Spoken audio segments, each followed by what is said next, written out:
Mike Addict. There's an old timer that's still around. I mean, it's kind of funny because the vein of it, he always talks about his ex-wives. He's been married. The state of Alabama has a limit 8 times. They said you can't be married here anymore. And he had to go to Vegas for the last one. Her name was Swamp Angel. That's how he refers to her, Swamp Angel. But he used to come in and he'd go. When I got here, I loved the first step because when I read it off the wall, it just was music to my ears. It said, "I'm powerless over alcohol and my wife is unmanageable." He said, "I was driven by the lash of alcoholism and my ex-wife's attorney." So if y'all want to use one of those, if you're still on the ex-wife kick later on, those were always good for some laughs.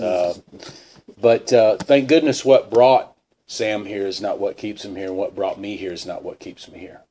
I may think it's because of somebody or the alcohol, but we're talking about the next tier steps, aren't we? We're talking about the 4th step, which makes me go beyond what I thought my problem was and makes me look at what really the problem might be.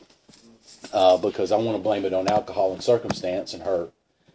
And it is confusing. Do people not do the 4th step because they just don't want to do any work? Or do they not do the 4th step because they don't want to own their disease?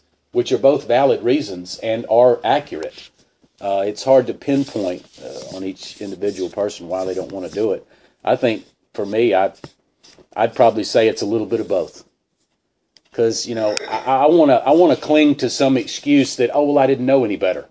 But after I do the 4th step, and if I do it correctly, I can no longer claim ignorance, and that puts me in a place of responsibility. And for me, in my history, that's not a place I want to be.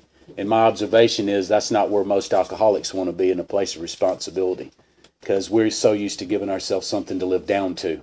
It's kind of uncomfortable and foreign to give ourselves something to live up to. And these steps, and we think about the 4th step, and I've heard people that and I've had sponsees when I take them to 64, and it talks about we listed people, institutions, and principles with whom we were angry, and they list about 5 or 6 names, and it comes naturally because you think, well, I can only think of 5 or 6 people that I'm angry at right now. But I have to take them back to that sentence, and it says we listed people, institutions, and principles with whom we were angry. That means it's past tense. That means if I ever was angry at them, I have to put them down. And then I go straight across the page on the bottom of 65. It said, we went back through our lives. Nothing counted but thoroughness and honesty. That means the most recent ones are first. And then that's where the work begins, because I have to go back in my life year after year and try to think about who was I mad at. Because I could be mad at somebody for damn near a whole year, and then 5 or 6 years later, I'm not really thinking of them every day. That's because I thought I've drank it away, but it's tucked deep down, way down in there. And I haven't dealt with it, nor have I really looked at really what happened. And the more time that goes by, and if it does come up in my mind, every time I push that resentment replay machine, I get more blameless. And they get more son of a bitch. And that's just natural logic of what happens. So the list can get extensive if I'm willing to do what the book says, and go back through my life. Otherwise, I'm just listing the ones I'm pissed at now, and I'm selling myself short.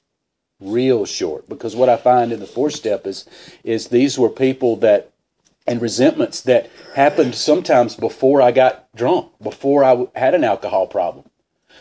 And I realized that these instincts on rampage put me in a position to where I probably needed alcohol to survive or to cope. Because it really did work for me for a while, then it started working on me. And that's when these delusions start fostering.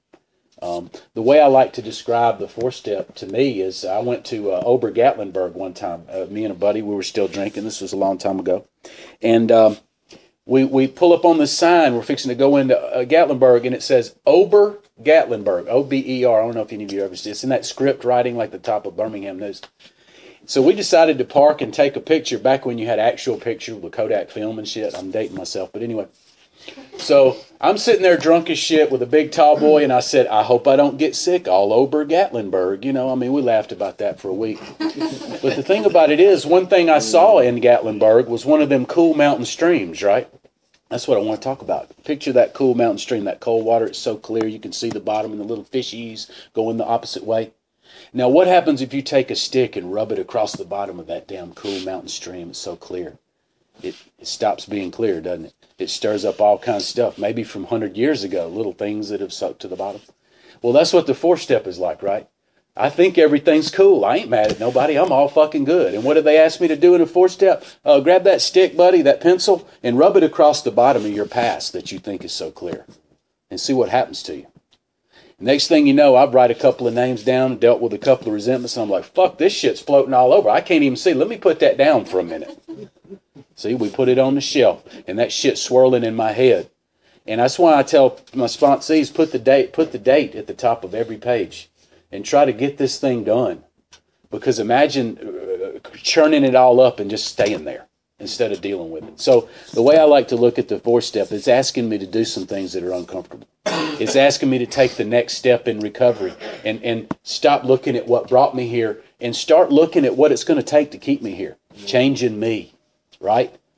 And owning my disease and owning that I've been lying to myself about people and what really happened. And I need to take a lucid look and a sobering look at what really went on. And I tell you, more times than not, I did something to set it in motion. But let's not discount the fact that there's going to be real things. Some things I did not do anything. And that's why 66 says, fancied or real, these things have the power to kill.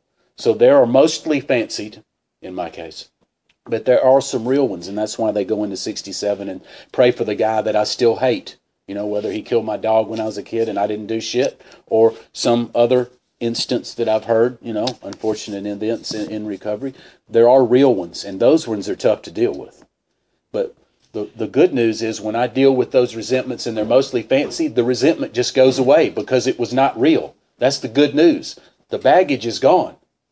The problem is I pick up a new little bit of baggage because I have to own what happened. And that's not as bad as it sounds. So anyway, I just wanted to share that little bit and my insights, for whatever it's worth, on the fourth step. And I must not have done a good job because we got no raccoon out of it. So anyway, I've had a spiritual awakening as the result of these steps, and I'll pass. Thanks, everybody. My name's Ken. I'm a recovered addict.